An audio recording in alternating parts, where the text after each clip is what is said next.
ಆಕಾಶವಾಣಿ ವಾರ್ತೆಗಳು ಓದುತ್ತಿರುವವರು ಲಿಂಗಾನಂದ. ಮುಖ್ಯಾಂಶಗಳು. ಬುದ್ಧ ಪೂರ್ಣಿಮೆಯ ಮುನ್ನಾ ದಿನವಾದ ಇಂದು ದೇಶದ ನಾಗರಿಕರಿಗೆ ಶುಭ ಕೋರಿದ ರಾಷ್ಟ್ರಪತಿ ದ್ರೌಪದಿ ಮುರ್ಮು. ಇಟಲಿಯ ರಕ್ಷಣಾ ಸಚಿವರೊಂದಿಗೆ ಸಚಿವ ರಾಜನಾಥ್ ಸಿಂಗ್ ದ್ವಿಪಕ್ಷೀಯ ಮಾತುಕತೆ. ಏಪ್ರಿಲ್ ತಿಂಗಳಲ್ಲಿ ದಾಖಲೆಯ 256.1 ಗಿಗಾವ್ಯಾಟ್ ವಿದ್ಯುತ್ ಪೂರೈಕೆ, ಕೇಂದ್ರ ಸಚಿವ ಪ್ರಹ್ಲಾದ್ ಜೋಶಿ. ಐಪಿಎಲ್ ಟಿ20 ಕ್ರಿಕೆಟ್, ರಾಯಲ್ ಚಾಲೆಂಜರ್ಸ್ ಬೆಂಗಳೂರು ವಿರುದ್ಧ ಟಾಸ್ ಗೆದ್ದ ಗುಜರಾತ್ ಟೈಟನ್ಸ್ ಫೀಲ್ಡಿಂಗ್ ಆಯ್ಕೆ. ವಾರ್ತೆಗಳ ವಿವರ. ಬುದ್ಧ ಪೂರ್ಣಿಮೆಯ ಮುನ್ನಾ ದಿನವಾದ ಇಂದು ರಾಷ್ಟ್ರಪತಿ ದ್ರೌಪದಿ ಮುರ್ಮು ಅವರು ದೇಶದ ನಾಗರಿಕರಿಗೆ ಶುಭಾಶಯ ಕೋರಿದ್ದಾರೆ. ತಮ್ಮ ಸಂದೇಶದಲ್ಲಿ ರಾಷ್ಟ್ರಪತಿಗಳು ಭಗವಾನ್ ಬುದ್ಧರ ಜನನ, ಜ್ಞಾನೋದಯ ಮತ್ತು ಮಹಾಪರಿನಿರ್ವಾಣದಂತಹ ಯುಗ ಪ್ರವರ್ತಕ ಘಟನೆಗಳನ್ನು ಈ ಪವಿತ್ರ ದಿನ ನೆನಪಿಸುತ್ತದೆ. ಬುದ್ಧನ ಶಾಶ್ವತ ಸಂದೇಶಗಳಾದ ಕರುಣೆ, ಅಹಿಂಸೆ, ಶಾಂತಿ ಮತ್ತು ಜ್ಞಾನ ಇಡೀ ಮಾನವ ಕುಲಕ್ಕೆ ಸದಾ ದಾರಿದೀಪವಾಗಲಿದೆ ಎಂದು ಹೇಳಿದ್ದಾರೆ. ಹಲವು ಸವಾಲುಗಳನ್ನು ಎದುರಿಸುತ್ತಿರುವ ಇಂದಿನ ಜಗತ್ತಿನಲ್ಲಿ ಭಗವಾನ್ ಬುದ್ಧರ ಬೋಧನೆಗಳು ಪ್ರತಿಯೊಬ್ಬರಿಗೂ ಶಾಂತಿ, ಸಹಿಷ್ಣುತೆ ಮತ್ತು ಪರಸ್ಪರ ಸಾಮರಸ್ಯದ ಹಾದಿಯಲ್ಲಿ ನಡೆಯಲು ಪ್ರೇರಣೆ ನೀಡುತ್ತವೆ ಎಂದು ಅವರು ಅಭಿಪ್ರಾಯಪಟ್ಟಿದ್ದಾರೆ. ಬುದ್ಧನ ಆದರ್ಶಗಳನ್ನು ಅಳವಡಿಸಿಕೊಳ್ಳುವ ಮೂಲಕ ಶಾಂತಿಯುತ, ಒಳಗೊಳ್ಳುವಿಕೆಯ ಮತ್ತು ನ್ಯಾಯಸಮ್ಮತ ಸಮಾಜದ ನಿರ್ಮಾಣಕ್ಕೆ ಕೊಡುಗೆ ನೀಡಲು ನಾಗರಿಕರು ಸಂಕಲ್ಪ ಮಾಡಬೇಕು ಎಂದು ರಾಷ್ಟ್ರಪತಿಗಳು ಕರೆ ನೀಡಿದ್ದಾರೆ. ರಕ್ಷಣಾ ಸಚಿವ ರಾಜನಾಥ್ ಸಿಂಗ್ ನವದೆಹಲಿಯಲ್ಲಿ ಇಂದು ಇಟಲಿ ರಕ್ಷಣಾ ಸಚಿವ ಗೈಡೋ ಕ್ರೊಸೆಟ್ಟೊ ಅವರೊಂದಿಗೆ ಪಶ್ಚಿಮ ಏಷ್ಯಾದ ಪ್ರಸ್ತುತ ಪರಿಸ್ಥಿತಿ ಸೇರಿದಂತೆ ವ್ಯಾಪಕ ಶ್ರೇಣಿಯ ಪ್ರಾದೇಶಿಕ ಮತ್ತು ಜಾಗತಿಕ ವಿಷಯಗಳ ಬಗ್ಗೆ ಚರ್ಚಿಸಿದರು. ಭಾರತದ ಆತ್ಮನಿರ್ಭರ ಉಪಕ್ರಮ ಮತ್ತು ಇಟಲಿಯ ರಕ್ಷಣಾ ಸಹಕಾರ ಉಪಕ್ರಮದಡಿಯಲ್ಲಿ ಪರಸ್ಪರ ಪ್ರಯೋಜನಕಾರಿ ರಕ್ಷಣಾ ಕೈಗಾರಿಕಾ ಸಹಕಾರವನ್ನು ಮತ್ತಷ್ಟು ಅಭಿವೃದ್ಧಿಪಡಿಸುವ ಮಾರ್ಗಗಳ ಕುರಿತು ಉಭಯ ನಾಯಕರು ಚರ್ಚಿಸಿದರು ಎಂದು ರಕ್ಷಣಾ ಸಚಿವಾಲಯ ತಿಳಿಸಿದೆ. ಈ ಸಂದರ್ಭದಲ್ಲಿ ಉಭಯ ದೇಶಗಳ ಸಶಸ್ತ್ರ ಪಡೆಗಳ ನಡುವಿನ ಮಿಲಿಟರಿ ತೊಡಗಿಸಿಕೊಳ್ಳುವಿಕೆಗೆ ಸಂಬಂಧಪಟ್ಟಂತೆ ದ್ವಿಪಕ್ಷೀಯ ಮಿಲಿಟರಿ ಸಹಕಾರ ಯೋಜನೆ 2026-27 ವಿನಿಮಯ ಮಾಡಿಕೊಳ್ಳಲಾಯಿತು. ಏಪ್ರಿಲ್ ತಿಂಗಳಲ್ಲಿ ಯಾವುದೇ ಕೊರತೆಯಿಲ್ಲದೆ ಗರಿಷ್ಠ 256.1 ಗಿಗಾವ್ಯಾಟ್ ವಿದ್ಯುತ್ ಪೂರೈಸುವ ಮೂಲಕ ಭಾರತ ಮಹತ್ವದ ಮೈಲಿಗಲ್ಲು ಸಾಧಿಸಿದೆ ಎಂದು ಕೇಂದ್ರ ನವ ಹಾಗೂ ನವೀಕರಿಸಬಹುದಾದ ಇಂಧನ ಸಚಿವ ಪ್ರಹ್ಲಾದ್ ಜೋಶಿ ತಿಳಿಸಿದ್ದಾರೆ. ಈ ಕುರಿತು ಸಾಮಾಜಿಕ ಜಾಲತಾಣದಲ್ಲಿ ಮಾಹಿತಿ ನೀಡಿರುವ ಅವರು, ಈ ಸಾಧನೆಯಲ್ಲಿ ಸೌರ ವಿದ್ಯುತ್ ಪಾತ್ರ ನಿರ್ಣಾಯಕವಾಗಿದ್ದು, ಒಟ್ಟು ಬೇಡಿಕೆಯಲ್ಲಿ 21% ವಿದ್ಯುತ್ತನ್ನು ಸೌರಶಕ್ತಿಯಿಂದ ಪೂರೈಕೆ ಮಾಡಲಾಗಿದೆ ಎಂದು ಹೇಳಿದ್ದಾರೆ.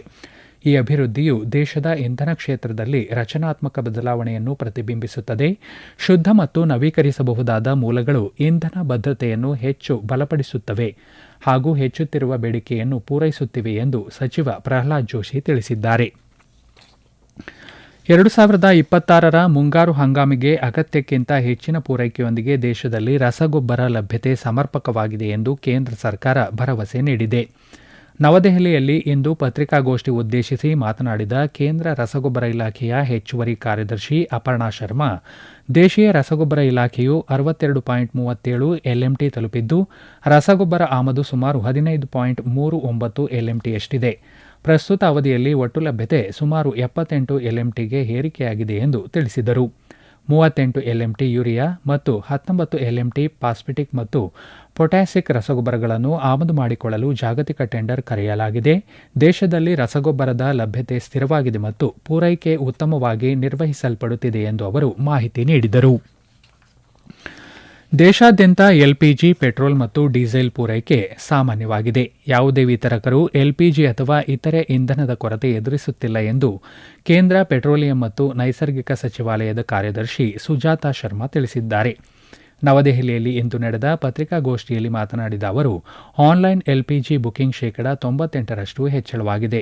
ಸುಮಾರು 93% ವಿತರಣೆಗಳನ್ನು ಒಟಿಪಿ ಮೂಲಕ ದೃಢೀಕರಿಸಲಾಗಿದೆ. ಸುಮಾರು 43,000 ಪಿಎನ್ಜಿ ಗ್ರಾಹಕರು ಸ್ವಯಂ ಪ್ರೇರಿತರಾಗಿ ತಮ್ಮ ಎಲ್ಪಿಜಿ ಸಂಪರ್ಕಗಳನ್ನು ಬಿಟ್ಟುಕೊಟ್ಟಿದ್ದಾರೆ ಎಂದು ಮಾಹಿತಿ ನೀಡಿದರು. ನಾಗರಿಕರು ಆತಂಕದಿಂದ ಎಲ್ಪಿಜಿ ಖರೀದಿ ಮಾಡುವುದನ್ನು ತಪ್ಪಿಸಬೇಕು ಮತ್ತು ಸರ್ಕಾರದ ಅಧಿಕೃತ ಮಾಹಿತಿಯನ್ನು ಮಾತ್ರ ನಂಬಬೇಕು ಎಂದು ಸುಜಾತಾ ಶರ್ಮಾ ಮನವಿ ಮಾಡಿದ್ದಾರೆ. ಈ ವಾರ್ತೆಗಳನ್ನು ಆಕಾಶವಾಣಿಯಿಂದ ಕೇಳುತ್ತಿದ್ದೀರಿ.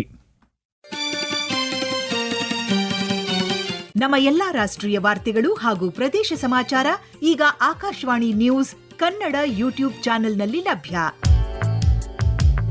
ನಮ್ಮ ಎಕ್ಸ್ ಖಾತೆ ಮತ್ತು ಇನ್ಸ್ಟಾಗ್ರಾಂ ಖಾತೆ ಆಕಾಶವಾಣಿ ನ್ಯೂಸ್ ಕನ್ನಡ.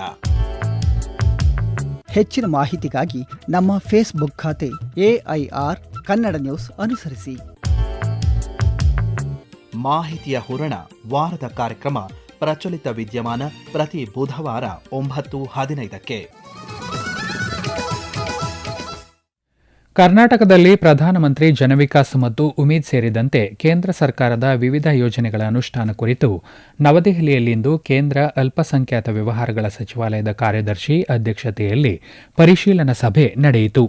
ಸಭೆಯಲ್ಲಿ ಸಚಿವಾಲಯದ ಕಾರ್ಯದರ್ಶಿ ಡಾ ಶ್ರೀವತ್ಸ ಕೃಷ್ಣ ಅವರು ಯೋಜನೆಗಳನ್ನು ರಾಜ್ಯದಲ್ಲಿ ತ್ವರಿತವಾಗಿ ಜಾರಿಗೊಳಿಸುವಂತೆ ಸಂಬಂಧಪಟ್ಟ ಅಧಿಕಾರಿಗಳಿಗೆ ನಿರ್ದೇಶನ ನೀಡಿದರು. ಶಿಕ್ಷಣ, ಕೌಶಲ್ಯಾಭಿವೃದ್ಧಿ, ಮೂಲಸೌಕರ್ಯ ಮತ್ತು ಕಲ್ಯಾಣ ಕಾರ್ಯಕ್ರಮಗಳ ಮೂಲಕ ಅಲ್ಪಸಂಖ್ಯಾತ ಸಮುದಾಯಗಳನ್ನು ಸಬಲೀಕರಣಗೊಳಿಸಲು ಕೇಂದ್ರ ಮತ್ತು ರಾಜ್ಯದ ನಡುವಿನ ಸಮನ್ವಯದ ಮಹತ್ವವನ್ನು ಅವರು ಒತ್ತಿ ಹೇಳಿದ್ದಾರೆ. ಭಾರತದ ಬ್ರಿಕ್ಸ್ ಅಧ್ಯಕ್ಷತೆ 2026ರ ಅಡಿಯಲ್ಲಿ ನಡೆದ ಮೊದಲ ಸಾಂಸ್ಕೃತಿಕ ಕಾರ್ಯಪಡೆಯ ಸಭೆ ದೆಹಲಿಯಲ್ಲಿಂದು ಸಂಪನ್ನಗೊಂಡಿತು. ಕೇಂದ್ರ ಸಂಸ್ಕೃತಿ ಸಚಿವಾಲಯದ ಕಾರ್ಯದರ್ಶಿ ವಿವೇಕ್ ಅಗರ್ವಾಲ್ ಅಧ್ಯಕ್ಷತೆಯಲ್ಲಿ ನಡೆದ ಸಭೆಯಲ್ಲಿ ಬ್ರಿಕ್ಸ್ ದೇಶಗಳ ಪ್ರತಿನಿಧಿಗಳು ವರ್ಚುವಲ್ ಮೂಲಕ ಪಾಲ್ಗೊಂಡಿದ್ದರು. ಭಾರತೀಯ ನಿಯೋಗವನ್ನು ಇಂದಿರಾ ಗಾಂಧಿ ರಾಷ್ಟ್ರೀಯ ಕಲಾ ಕೇಂದ್ರದ ಸದಸ್ಯ ಕಾರ್ಯದರ್ಶಿ ಡಾ ಸಚ್ಚಿದಾನಂದ ಜೋಶಿ ಮತ್ತು ಇತರೆ ಅಧಿಕಾರಿಗಳು ಪ್ರತಿನಿಧಿಸಿದ್ದರು. ಬ್ರಿಕ್ಸ್ನ ಭಾರತದ ಅಧ್ಯಕ್ಷತೆಯು ಜನರಿಂದ ಜನರಿಗೆ ವಿನಿಮಯ, ಸಂಸ್ಕೃತಿ ಮತ್ತು ಕಾರ್ಯತಂತ್ರದ ಸಹಕಾರವನ್ನು ಒತ್ತಿ ಹೇಳುತ್ತದೆ. ಸರ್ಕಾರ ಬ್ರಿಕ್ಸ್ ಸದಸ್ಯ ರಾಷ್ಟ್ರಗಳಲ್ಲಿ ಹಂಚಿಕೆ ಪರಂಪರೆ ಹಾಗೂ ಸಾಂಸ್ಕೃತಿಕ ಸಹಯೋಗವನ್ನು ಉತ್ತೇಜಿಸುತ್ತದೆ ಎಂದು ಕೇಂದ್ರ ಸಂಸ್ಕೃತಿ ಸಚಿವಾಲಯ ಸಾಮಾಜಿಕ ಜಾಲತಾಣದಲ್ಲಿ ಹೇಳಿದೆ. ಕೇಂದ್ರ ಗ್ರಾಹಕ ವ್ಯವಹಾರಗಳ, ಆಹಾರ ಮತ್ತು ಸಾರ್ವಜನಿಕ ವಿತರಣಾ ಸಚಿವ ಪ್ರಹ್ಲಾದ್ ಜೋಶಿ ನವದೆಹಲಿಯಲ್ಲಿ ಇಂದು ಭಾರತೀಯ ಸೇನೆಯ ಅಧಿಕಾರಿಗಳನ್ನು ಭೇಟಿ ಮಾಡಿದರು. ಈ ವೇಳೆ ಸಶಸ್ತ್ರ ಪಡೆಗಳಿಗೆ ಖರೀದಿ ವ್ಯವಸ್ಥೆಯನ್ನು ಬಲಪಡಿಸುವ ಬಗ್ಗೆ ಚರ್ಚೆ ನಡೆಯಿತು. ಹಂತ ಹಂತವಾಗಿ ಸಾವಯವ ಪಡಿತರ ಪದಾರ್ಥಗಳ ಪರಿಚಯ, ಅಕ್ಕಿ ಮತ್ತು ಗೋಧಿ ಹಿಟ್ಟಿನಂತಹ ಭಾರತ್ ಬ್ರ್ಯಾಂಡ್ ಉತ್ಪನ್ನಗಳ ವಿಸ್ತರಣೆ ಹಾಗೂ ಉತ್ತಮ ಗುಣಮಟ್ಟ ಖಚಿತಪಡಿಸಿಕೊಳ್ಳಲು ಸುಧಾರಿತ ಕ್ರಮ ಹಾಗೂ ಬಾಸ್ಮತಿ ಅಕ್ಕಿಯ ಹೆಚ್ಚಿನ ಪ್ರಮಾಣದ ಖರೀದಿಯನ್ನು ಇದು ಒಳಗೊಂಡಿದೆ. ದಕ್ಷ ಪೂರೈಕೆ ಸರಪಳಿಯನ್ನು ಖಚಿತಪಡಿಸಿಕೊಳ್ಳಲು ಸಹಕಾರ ಸಂಘಗಳ ಮೂಲಕ ಖರೀದಿ ಹೆಚ್ಚಿಸುವ ಕುರಿತು ಸಮಾಲೋಚನೆ ನಡೆಸಲಾಯಿತು. ರೈತರನ್ನು ಬೆಂಬಲಿಸುವ ಮತ್ತು ಸುಸ್ಥಿರ ಪದ್ಧತಿಗಳನ್ನು ಉತ್ತೇಜಿಸುವ, ಸಶಸ್ತ್ರ ಪಡೆಗಳಿಗೆ ಉತ್ತಮ ಗುಣಮಟ್ಟದ ಪೌಷ್ಟಿಕಾಂಶದ ಪೂರೈಕೆಯನ್ನು ಖಚಿತಪಡಿಸಿಕೊಳ್ಳಲು ಕೇಂದ್ರ ಸರ್ಕಾರ ಬದ್ಧವಾಗಿದೆ ಎಂದು ಸಾಮಾಜಿಕ ಜಾಲತಾಣದಲ್ಲಿ ಸಚಿವ ಪ್ರಹ್ಲಾದ್ ಜೋಶಿ ಹೇಳಿದ್ದಾರೆ. ರೈಲ್ವೆ ಸಚಿವ ಅಶ್ವಿನಿ ವೈಷ್ಣವ್ ಅವರು ಇಂದು ಜಮ್ಮುವಿನ ತಾವಿ ರೈಲು ನಿಲ್ದಾಣದಿಂದ ವಿಸ್ತೃತ ಶ್ರೀನಗರ ಜಮ್ಮು ವಂದೇ ಭಾರತ್ ಎಕ್ಸ್ಪ್ರೆಸ್ ರೈಲು ಸೇವೆಗೆ ಹಸಿರು ನಿಶಾನೆ ತೋರಿದರು. ಈ ಹಿಂದೆ ಶ್ರೀನಗರದಿಂದ ಶ್ರೀಮಾತಾ ವೈಷ್ಣೋದೇವಿ ಕಟ್ರಾವರೆಗೆ ಕಾರ್ಯನಿರ್ವಹಿಸುತ್ತಿದ್ದ ರೈಲು ಈಗ ಜಮ್ಮುವಿನ ತಾವಿವರೆಗೆ ಸಂಚರಿಸಲಿದೆ. ವಿಸ್ತೃತ ಮಾರ್ಗದಲ್ಲಿ ನಿಯಮಿತ ಸೇವೆಗಳು ಶನಿವಾರದಿಂದ ಪ್ರಾರಂಭವಾಗಲಿವೆ. ರೈಲು ಈಗ 8 ಬೋಗಿಗಳ ಬದಲಾಗಿ 20 ಬೋಗಿಗಳೊಂದಿಗೆ ಕಾರ್ಯನಿರ್ವಹಿಸಲಿದ್ದು, ಇದು ಸಾಮರ್ಥ್ಯ, ಸಂಪರ್ಕ ಮತ್ತು ಸೌಕರ್ಯವನ್ನು ಗಮನಾರ್ಹವಾಗಿ ಹೆಚ್ಚಿಸುತ್ತದೆ. ಪ್ರಯಾಣಿಕರು ಜಮ್ಮು ಮತ್ತು ಶ್ರೀನಗರದ ನಡುವೆ 5 ಗಂಟೆಗಳಿಗಿಂತ ಕಡಿಮೆ ಅವಧಿಯಲ್ಲಿ ಪ್ರಯಾಣಿಸಬಹುದು. ಸಮಾರಂಭದಲ್ಲಿ ಕೇಂದ್ರ ಸಚಿವ ಜಿತೇಂದ್ರ ಸಿಂಗ್, ಜಮ್ಮು ಕಾಶ್ಮೀರ ಮುಖ್ಯಮಂತ್ರಿ ಒಮರ್ ಅಬ್ದುಲ್ಲಾ ಉಪಸ್ಥಿತರಿದ್ದರು. ಈ ಸಂದರ್ಭದಲ್ಲಿ ಮಾತನಾಡಿದ ಸಚಿವ ಅಶ್ವಿನಿ ವೈಷ್ಣವ್, ಕಳೆದ 12 ವರ್ಷಗಳಲ್ಲಿ ರೈಲ್ವೆ ವಲಯದಲ್ಲಿ ಗಮನಾರ್ಹ ಪರಿವರ್ತನೆ ಕಂಡುಬಂದಿದೆ. ಜಮ್ಮು ಮತ್ತು ಕಾಶ್ಮೀರದಲ್ಲಿ 370ನೇ ವಿಧಿಯನ್ನು ರದ್ದುಗೊಳಿಸಿದ ನಂತರ ಈ ಪ್ರದೇಶ ನಿರಂತರ ಅಭಿವೃದ್ಧಿಗೆ ಸಾಕ್ಷಿಯಾಗಿದೆ. ಹೆಚ್ಚುತ್ತಿರುವ ಪ್ರಯಾಣಿಕರ ಬೇಡಿಕೆಯನ್ನು ಗಮನದಲ್ಲಿಟ್ಟುಕೊಂಡು ರೈಲಿನಲ್ಲಿರುವ ಬೋಗಿಗಳ ಸಂಖ್ಯೆಯನ್ನು 8ರಿಂದ 20ಕ್ಕೆ ಹೆಚ್ಚಿಸಲಾಗಿದೆ ಎಂದು ತಿಳಿಸಿದರು. ಅಹಮದಾಬಾದ್ನ ನರೇಂದ್ರ ಮೋದಿ ಕ್ರೀಡಾಂಗಣದಲ್ಲಿ ಇಂದು ನಡೆಯುತ್ತಿರುವ ಐಪಿಎಲ್ ಟಿ20 ಕ್ರಿಕೆಟ್ ಪಂದ್ಯದಲ್ಲಿ ರಾಯಲ್ ಚಾಲೆಂಜರ್ಸ್ ಬೆಂಗಳೂರು ಹಾಗೂ ಗುಜರಾತ್ ಟೈಟನ್ಸ್ ಮುಖಾಮುಖಿಯಾಗಿವೆ. ಟಾಸ್ ಗೆದ್ದ ಗುಜರಾತ್ ಟೈಟನ್ಸ್ ತಂಡ ಫೀಲ್ಡಿಂಗ್ ಆಯ್ಕೆ ಮಾಡಿಕೊಂಡಿದೆ. ಲಂಡನ್ನಲ್ಲಿ ಇಂದು ನಡೆದ ಐಟಿಟಿಎಫ್ ವಿಶ್ವ ತಂಡ ಟೇಬಲ್ ಟೆನಿಸ್ ಚಾಂಪಿಯನ್ಶಿಪ್ನ 7ನೇ ಗುಂಪಿನ ಪಂದ್ಯದಲ್ಲಿ ಭಾರತ ತಂಡ ಸ್ಲೋವಾಕಿಯಾ ವಿರುದ್ಧ 3-2 ಅಂತರದ ರೋಚಕ ಜಯ ಸಾಧಿಸಿದೆ. ಈ ಗೆಲುವಿನೊಂದಿಗೆ ಭಾರತ ಅಂಕಪಟ್ಟಿಯಲ್ಲಿ ಅಗ್ರಸ್ಥಾನಕ್ಕೇರಿದ್ದು, ಮುಂದಿನ ಪಂದ್ಯದಲ್ಲಿ ಗ್ವಾಟೆಮಾಲಾ ತಂಡವನ್ನು ಎದುರಿಸಲಿದೆ.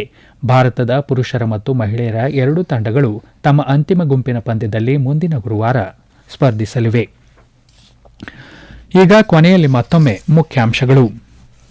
ಬುದ್ಧ ಪೂರ್ಣಿಮೆಯ ಮುನ್ನಾ ದಿನವಾದ ಇಂದು ದೇಶದ ನಾಗರಿಕರಿಗೆ ಶುಭ ಕೋರಿದ ರಾಷ್ಟ್ರಪತಿ ದ್ರೌಪದಿ ಮುರ್ಮು.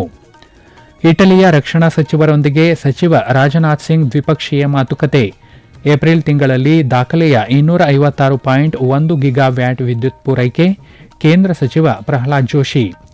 ಐಪಿಎಲ್ ಟಿ20 ಕ್ರಿಕೆಟ್, ರಾಯಲ್ ಚಾಲೆಂಜರ್ಸ್ ಬೆಂಗಳೂರು ವಿರುದ್ಧ ಟಾಸ್ ಗೆದ್ದ ಗುಜರಾತ್ ಟೈಟನ್ಸ್ ಫೀಲ್ಡಿಂಗ್ ಆಯ್ಕೆ. ಇಲ್ಲಿಗೆ ವಾರ್ತಾ ಪ್ರಸಾರ ಮುಕ್ತಾಯವಾಯಿತು. ನಮ್ಮ ಮುಂದಿನ ವಾರ್ತಾ ಪ್ರಸಾರ ನಾಳೆ ಬೆಳಗ್ಗೆ 7:05ಕ್ಕೆ.